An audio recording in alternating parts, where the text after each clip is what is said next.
Улаанбаатар хотын ерөнхий төлөвлөгөөний хэрэгжээг бас нэг том шалтгаан бол хууль тогтоомжийн өөр хоорондын уялдаагүй байдал. За мөн цаашлаад авилга, албан тушаалын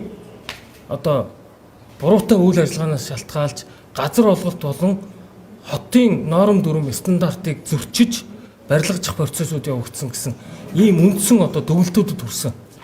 Тэгэхээр энэ удаагийн манай нийслэлийн 2040 он хүртэл хүрч ерөнхий төлөвлөгөө хэрэгжүүлэхэд ойролцоогоор 240 гаруй их найт төгрөгийг зарцуулах ийм урьдчилан төлөвлөгөө гарч байгаа.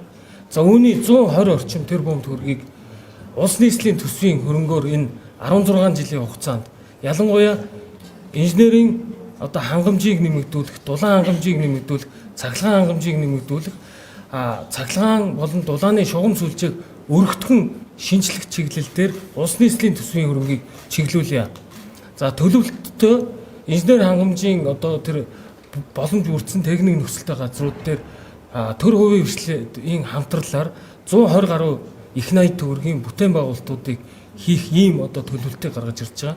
Ингэснээр бид нар тодорхой хэмжигдэхүйц үр дүн бүхий үр дүнгуудад хүрнэ гэдэг ийм төлөвлөлтийг гаргаж ирж байгаа. Тухайлх юм бол явган хүний замын нийт уртыг одоогийн байгаагаас даруй 9 дахин нэмэгдүүлэх, за дугуйн замыг 20 дахин нэмэгдүүлэх, за цаашлаад автозамын сүлжээг 17,000 км-ээр нэмж өргөсгөх.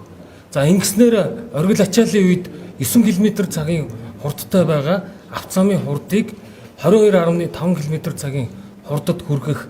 Нийт айл өргүүдийнхээ 80 орчим хувийг төвлөрсөн болон хэсэгчилсэн дулаан хангамж бүхий орон сууцаар хангах гэсэн ийм томоохон зорилтуудыг дэвшүүлсэн ийм мастер төлөвлөгөөгөө өргөн барьлаа гэдгийг та бүхэнд хэлье.